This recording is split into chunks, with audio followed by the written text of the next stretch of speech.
Hi everyone, I'm Andrew Zena Hayashi, the Asperger King, and today we're going to be reacting to the video Horrors of the Adult Content Industry by Orcano. Let's get into it.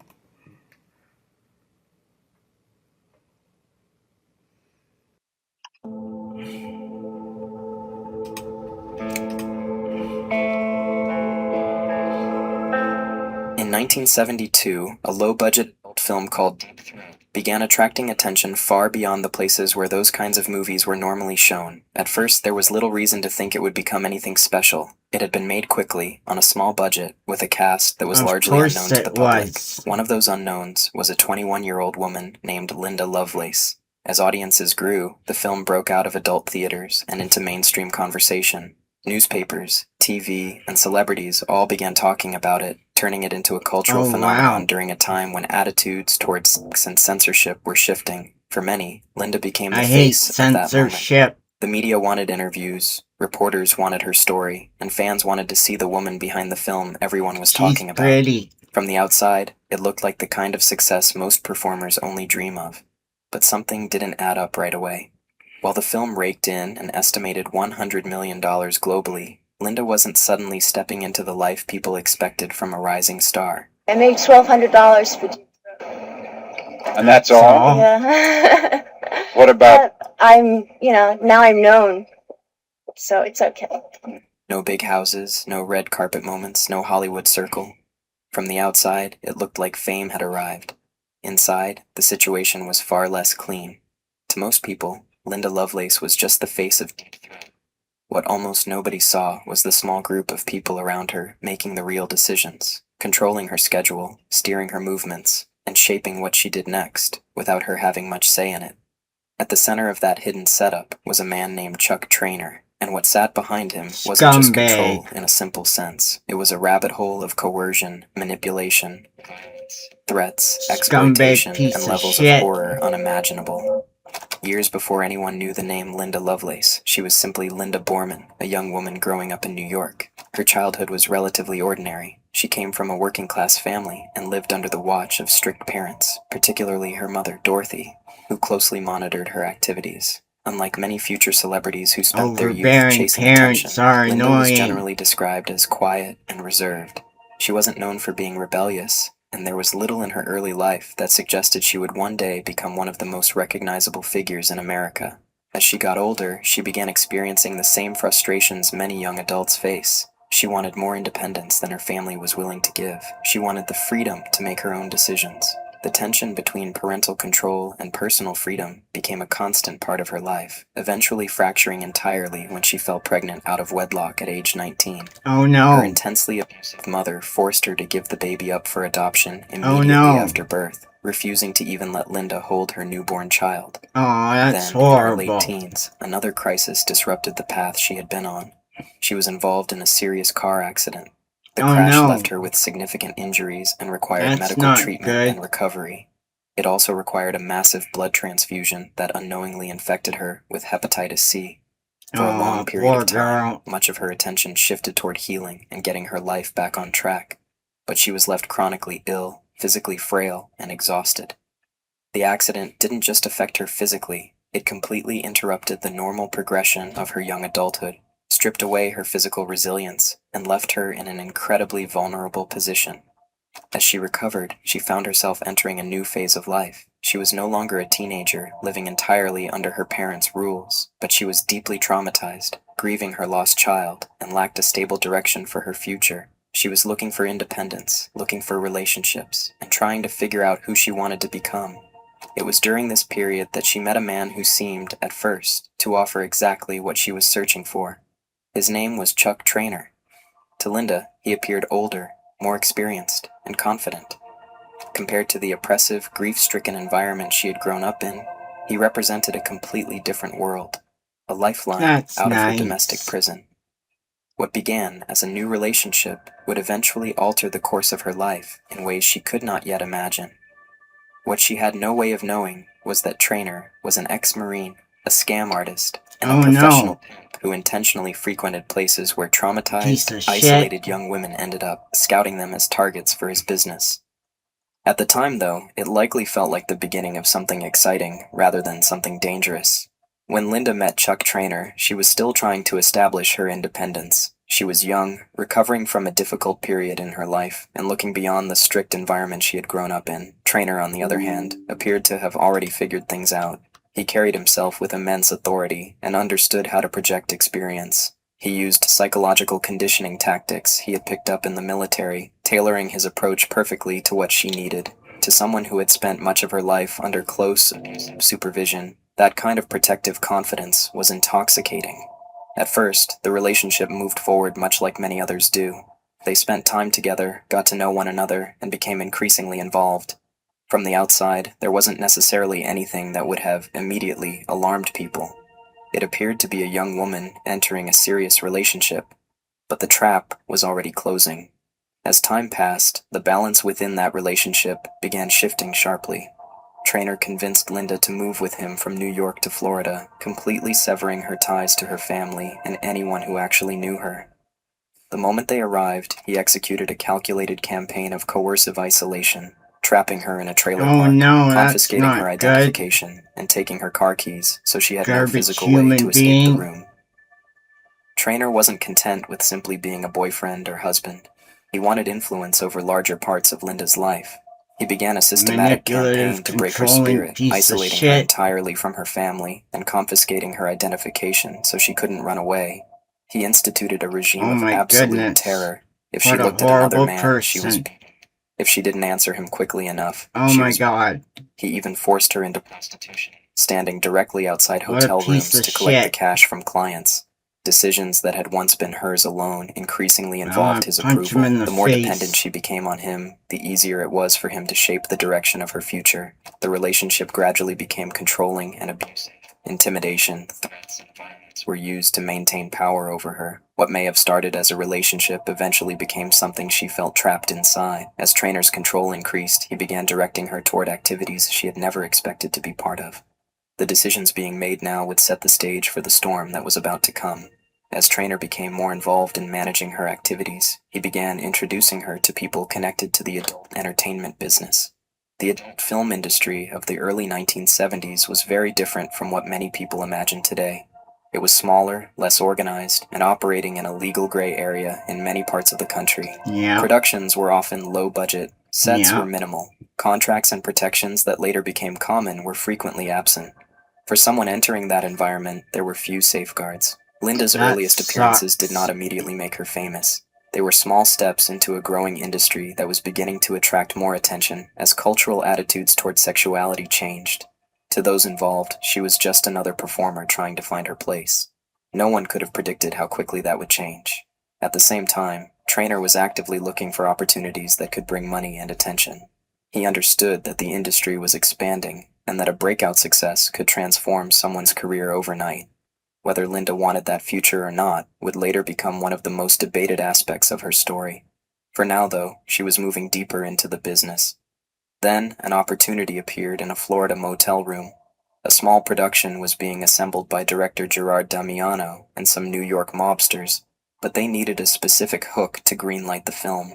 Trainer bragged that he had trained Linda to bypass her gag reflex entirely. When they demanded proof, Linda hesitated, deeply humiliated. Trainer pulled a revolver, loaded it right in front of her face, and pressed the cold barrel directly to her temple. He told her she could either do exactly what he commanded, or he would blow her brains out on the motel floor. Oh my god, what a piece of shit. The mobsters saw a financial goldmine. The movie was officially greenlit. The film was called Deep Throat, and Linda was cast in the lead role. And as production began, Linda's life would never be the same again. The shooting of the film lasted only 6 days, but for Linda, it was an eternity of survival. While the rest of the crew treated the set like a party, Trainer stood just inches outside the camera's frame for every single take. He didn't need to hold the gun anymore. He just had to lock eyes with her and subtly slide his hand inside his jacket to rest on the butt of his pistol. It was a silent, constant promise. Smile, or you die when the lights go down. The physical axe tore her throat and made her bleed, but whenever she collapsed, Trainer would drag her into a back room, beat her until she stopped crying, wipe the blood away, and force her back under the hot lights. Deep Throat was released in 1972. It entered theaters with little fanfare. The people behind it hoped it would make money, but few expected anything beyond a modest run. After all, it was still a low-budget adult film made by relatively unknown people. For a short time, it seemed like that's exactly what it would be. Then audiences started talking, people told their friends about it, more people showed up, local attention became regional attention, and regional attention began turning into national attention. The movie wasn't just drawing viewers, it was generating curiosity. People who normally would never have discussed an adult film were suddenly hearing its title in conversations, newspaper articles, and television reports. The attention fed on itself. The more controversial the film became, the more people wanted to know what the fuss was about. Millions of viewers watched the screen and saw a carefree, laughing young woman who seemed to be embodying the joy of the sexual revolution. But the ultimate horror of the footage was hidden in plain sight. That famous, uninhibited smile wasn't joy at all. It was the frantic compliance of a hostage doing whatever it took to keep a bullet out of her head. The media circus that followed the film's release only intensified the nightmare as crossed over into high society. Mainstream talk show hosts, reporters, and celebrities lined up to interview Linda. She was paraded around daytime television and elite Manhattan parties like a shiny new toy of the counterculture. But the public didn't see the invisible leash. Chuck Traynor was always standing in the wings, just out of the frame of the TV cameras, watching her every move. During interviews, Linda delivered rehearsed, bubbly praises of sexual liberation because she knew that a single wrong word would mean a brutal back in their hotel room. The world thought they were witnessing the birth of a liberated superstar. In reality, they were watching a highly coordinated, public-facing hostage performance. The legal system eventually caught up with the film, but not to save Linda. Throughout 1973, federal and local authorities launched massive obscenity crackdowns, putting the movie, its mob-backed producers, and theater owners on trial. Linda was dragged into courtrooms across the country, subpoenaed to testify. Still entirely under Traynor's psychological lock and key, she sat on the witness stand and defended the film under oath, trapped in a legal paradox, where she was forced to protect her own abuser to survive. The breaking point didn't come from a dramatic police rescue or a courtroom revelation. It came in 1974, when the psychological armor Traynor had built around her finally cracked. Seizing a rare, unmonitored moment, Linda fled. With no money, no ID, and looking over her shoulder at every shadow, she managed to escape Traynor's immediate grasp. Yay. She dropped out of the public eye completely, reverting to Linda Marchiano. She remarried a man named Larry Marchiano, settled into a quiet, working-class life, and slowly began the grueling process of piecing her shattered identity back together. For nearly 6 years, she stayed silent. Then, in 1980, she decided to take her narrative back. Linda published her autobiography, Ordeal, shattering the myth of Linda Lovelace forever. She laid bare the graphic, systematic torture, the motel room audition with a revolver pressed to her head, and the terrifying reality of the set. The revelation sent shockwaves through America. The counterculture icons who had championed her as a symbol of freedom were suddenly forced to confront the fact that they had celebrated a filmed assault. In 1986, Linda took her fight to the highest level of government, testifying before the Reagan administration's Meese Commission on Pornography. Standing before members of Congress, she delivered the defining, chilling verdict on the phenomenon that had defined her youth.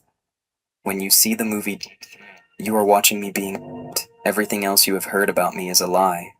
Her testimony became a historical turning point, sparking an entirely new feminist movement spearheaded by activists like Andrea Dworkin, which reframed the conversation around pornography from a debate about morality to a battle over civil rights and female exploitation.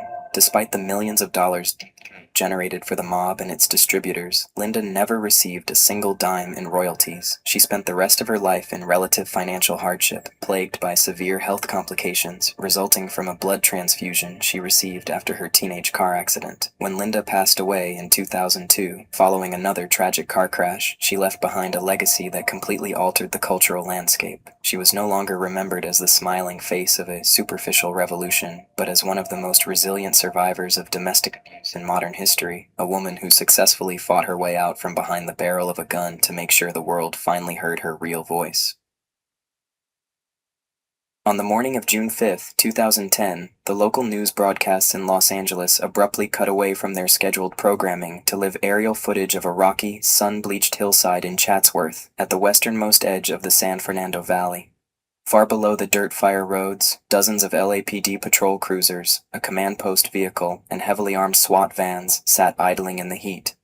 Their focus was fixed entirely on a single man, trapped on a narrow 40-foot dirt ledge near the peak of the ridge. He was clearly agitated, shifting his weight against the steep drop and clutching a long, sharpened samurai sword. For the thousands of people watching the live helicopter feeds across Southern California, the deployment of such massive police resources seemed incomprehensible.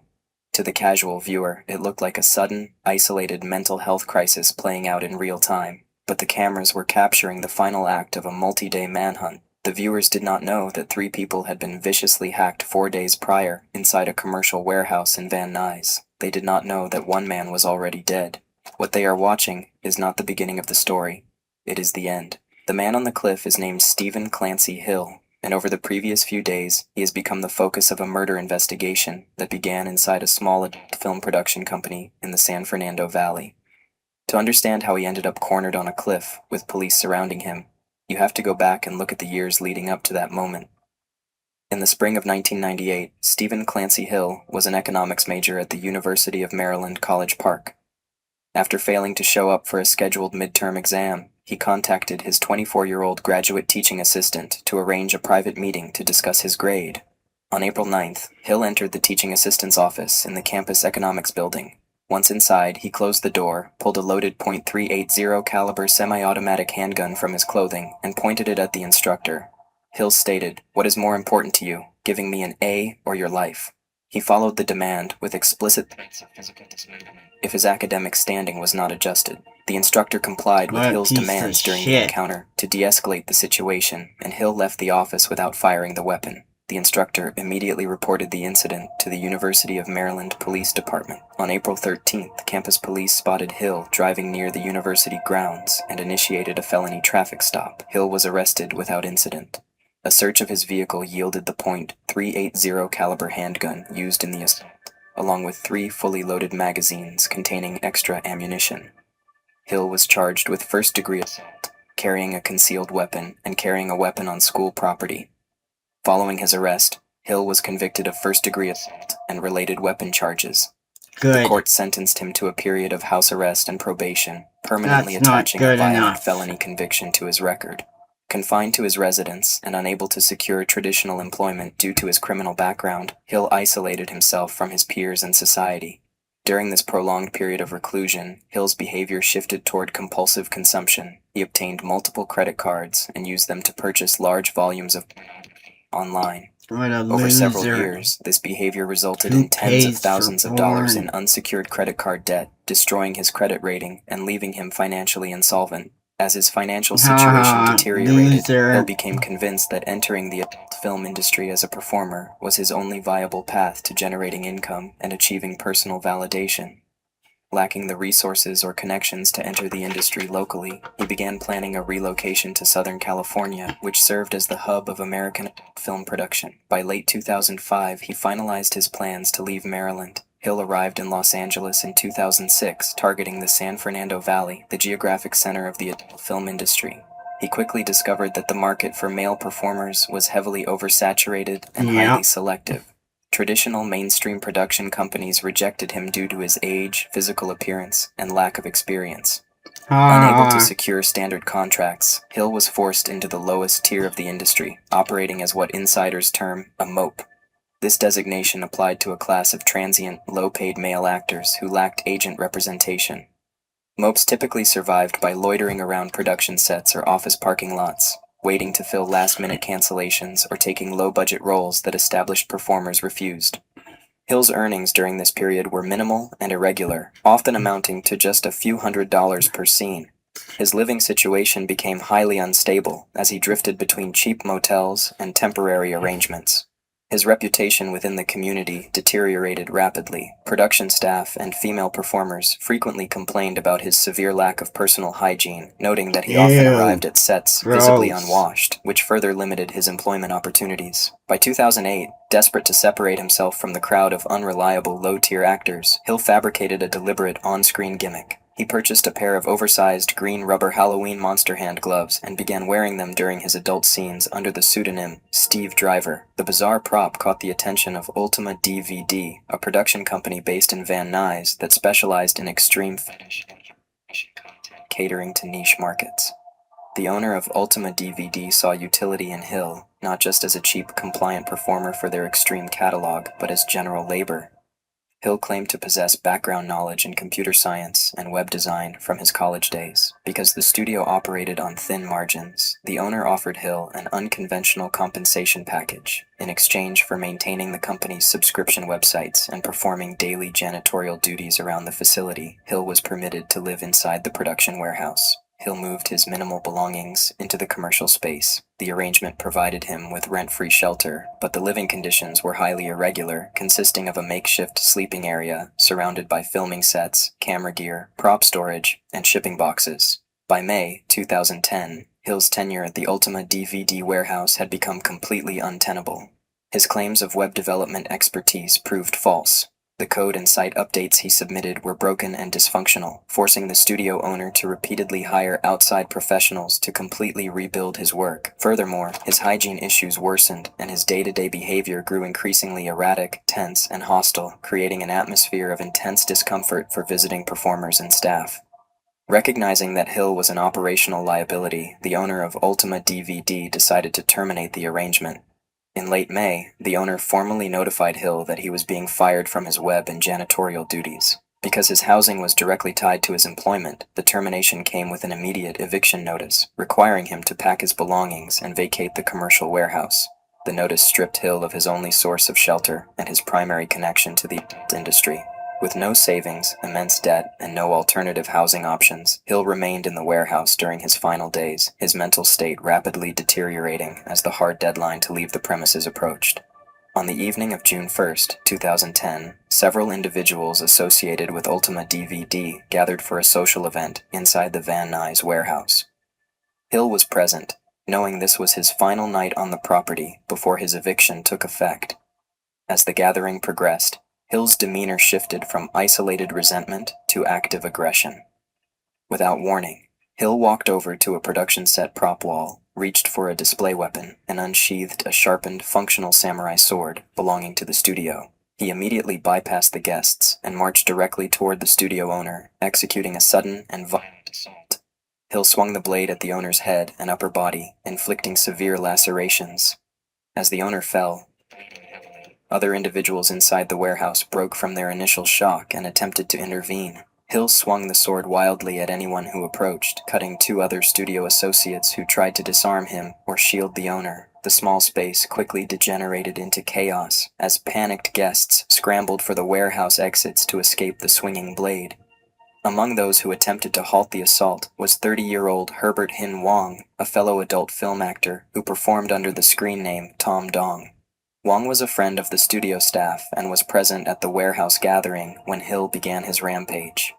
As Hill continued to swing the sword at his injured employer, Wong directly intervened, putting himself between the attacker and the victims to defend them. Hill turned his focus entirely onto Wong, using the sharpened blade to deliver multiple severe stab wounds to Wong's torso. The physical intervention allowed the studio owner and the other injured staff members to escape the immediate vicinity, but the trauma inflicted on Wong was catastrophic. Recognizing the severity of what he had done and hearing the sirens of approaching emergency vehicles, Hill abandoned his assault, dropped his focus on the remaining occupants, and fled the warehouse. He ran to the parking lot, extracted himself from the property in a standard SUV, and drove away into the San Fernando Valley before police arrived. Paramedics pronounced Wong dead at the scene shortly after their arrival. The LAPD immediately issued a broadcast homicide warrant, initiating a large-scale multi-day manhunt across Southern California. On the morning of Saturday, June 5, 2010, 4 days after the warehouse, a local resident in the West Hills neighborhood of Chatsworth spotted an SUV matching the description of Hill's vehicle. The resident immediately alerted authorities. LAPD Topanga Division officers responded to the 8800 block of Azul Drive at approximately 9:30 a.m. and confirmed the vehicle belonged to Hill. Shortly thereafter, officers located Hill himself, hiding inside a nearby residence. Upon visual contact with the officers, Hill broke containment and initiated a short-foot pursuit into the rugged terrain of the adjacent hillsides. Still carrying the prop samurai sword from the murder scene, Hill climbed to the apex of a steep 40-foot rocky cliff outcropping. Cornered by patrol units, he refused orders to drop the weapon, held the blade directly against his own torso, and explicitly threatened to commit suicide if officers advanced. Recognizing the tactical volatility of the environment, the LAPD requested specialized assistance. The department's Special Weapons and Tactics, SWAT unit, and Crisis Negotiation team arrived on scene to establish a perimeter and manage the situation. For the next 8 hours, negotiators maintained continuous verbal communication with Hill, attempting to de-escalate his emotional state and secure a peaceful surrender. Throughout the hot afternoon, Hill remained in a seated position near the precipice, alternating between erratic shouting and despondency while refusing to relinquish the sword. By 6 p.m., the standoff had surpassed the 8-hour mark, and daylight was fading.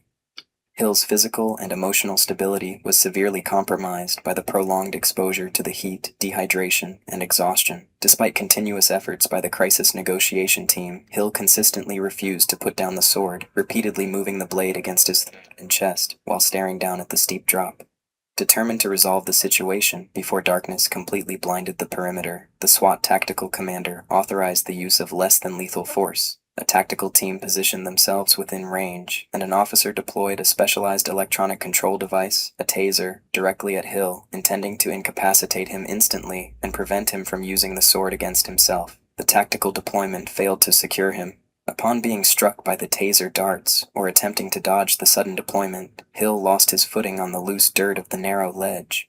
He tumbled over the edge, falling 40 feet down the steep, jagged, rock-strewn hillside. SWAT officers and tactical medics descended the slope immediately to secure the weapon and administer first aid. Hill had sustained severe trauma from the impact of the fall. Paramedics loaded him into an ambulance and transported him under emergency escort to a nearby hospital, where physicians pronounced him dead at 7:15 p.m. While the Fake Taxi brand is widely recognized as a highly produced fictional adult entertainment franchise utilizing professional performers, the underlying concept has blurred dangerously into real-world predation. In a significant number of instances, the line between staged entertainment and genuine exploitation has collapsed, resulting in real victims being subjected to non-consensual acts under the guise of a production shoot. Investigation and content moderation tracking have revealed a dark reality. Alongside the videos featuring consenting adult models, numerous videos documenting real predatory behavior and non-consensual encounters have successfully bypassed initial screening filters to be uploaded to major platforms like. These real-world incidents exploit the exact same setup popularized by the brand, using a vehicle as an inescapable, isolated space where predatory drivers or producers apply extreme psychological and financial pressure to coerce vulnerable individuals, capitalizing on the fake taxi format to disguise actual sexual assault as mainstream entertainment. The process begins in an urban center, usually late at night or during an off-peak hour, where production scouts or hired drivers seek out specific profiles on the street. The target is an individual who is visibly stranded, isolated from a group, or exhibiting signs of financial or logistical distress, such as lacking funds for public transit, dealing with a dead phone battery, or showing disorientation in an unfamiliar area. Alternatively, the selection happens online via classified advertisements targeting young individuals, looking for immediate cash modeling or acting opportunities to pay off sudden debts.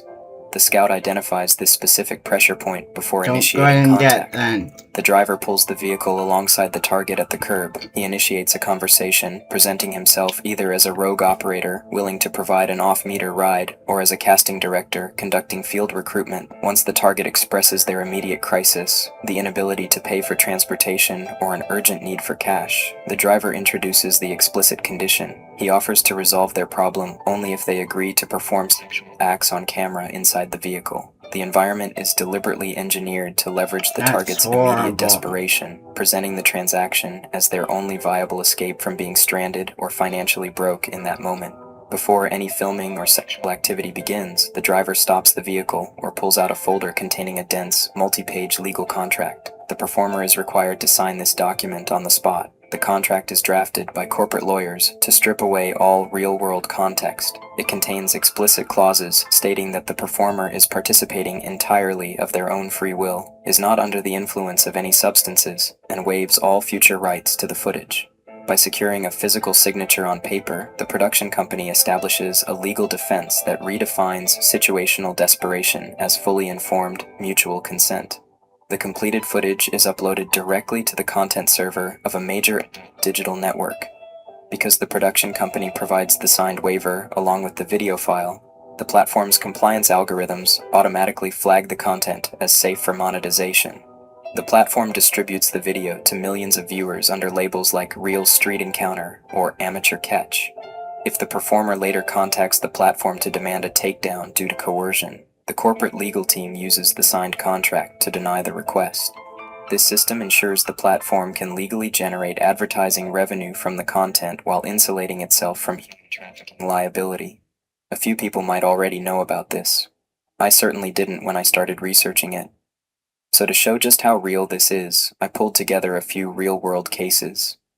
In the early hours of the morning, a young woman in her 20s became separated from her friends in the northern quarter of Manchester. Her mobile phone battery was dead, leaving her unable to call for a ride, map her location, or contact anyone for assistance. Heavily intoxicated and disoriented, she was sitting on a concrete doorstep on the pavement, unable to walk safely or navigate her way home. Her physical immobility and complete isolation made her a visible target to anyone patrolling the area for an opportunistic crime. Ernesto Luzadisu was driving through the Manchester city centre in his private, unmarked vehicle, specifically scanning the streets for an isolated target. He spotted the woman sitting on the doorstep and pulled up directly to the curb. Approaching her under the guise of a helpful citizen, he offered her a lift, explicitly leading her to believe that he was a legitimate taxi driver who would transport her safely back to her residence. Because she was disoriented and unable to find alternative transport, she accepted the offer and moved toward the car. As the woman attempted to enter the vehicle, her severe intoxication made it difficult for her to move, and she began to show signs of hesitation. Luzadisu shifted from a polite demeanor to physical aggression. Security camera footage later recovered by detectives showed him placing the woman in a physical headlock, using force to overpower her and shove her into the back seat of the car. Piece of shit. Once she was trapped inside, he locked the doors and drove away from the city center, completely ignoring her actual residential address and steering the vehicle directly toward his private flat.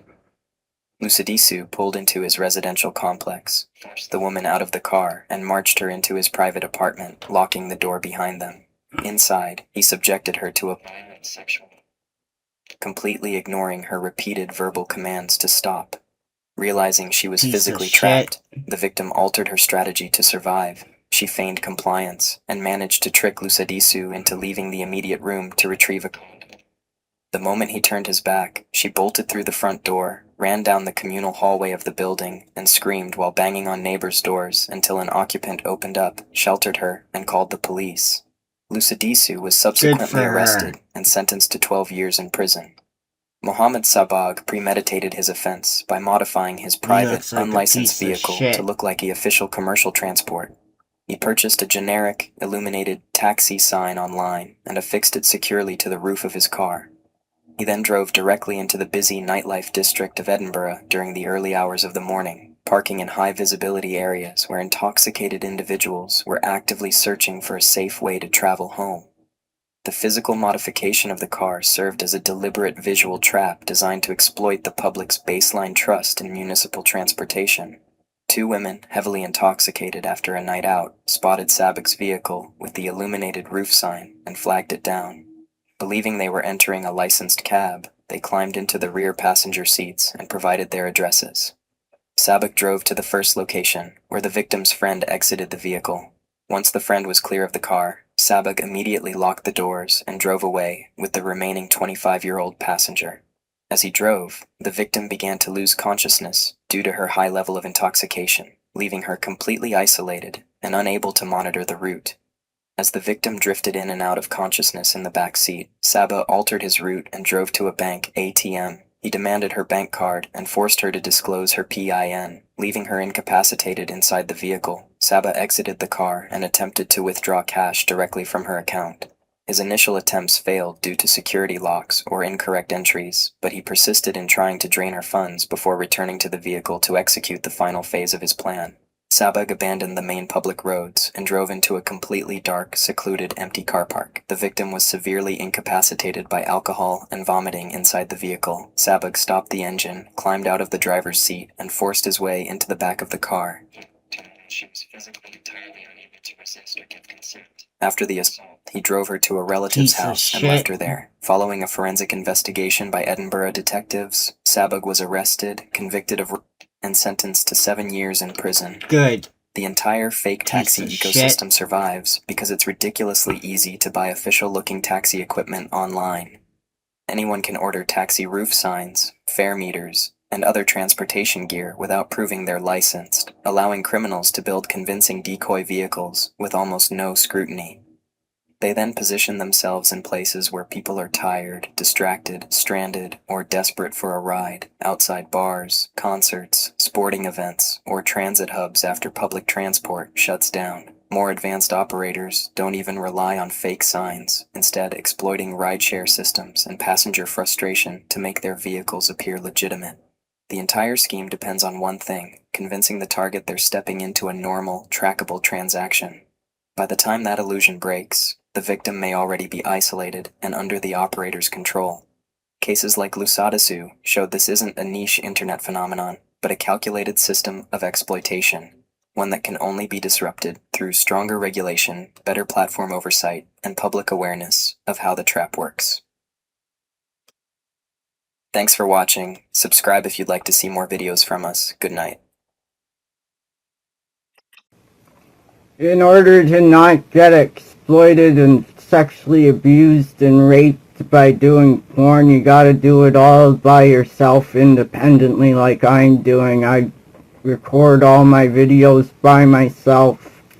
I edit all the videos by myself, and I'm gonna be making the porn website I'm putting all my adult content onto by myself, with some help from AI for things I don't know, and I might even hire a web designer professional to teach me the things that I don't know how to do, but that's about it. And I have a couple people that I trust that I sometimes have helped me record videos. But other than that, I'm doing it all independently and by myself. And I'll get to keep 100% of what I make, and I don't have to give any of it to anybody else. Alright, that's it for today's videos, folk. Please like, comment, and subscribe to my channel. I'm trying to get to 1,000 subscribers by Christmas. Thank you everybody who's already subscribed to my channel. I greatly appreciate it. Thank you. Peace out. See you in the next video. Bye.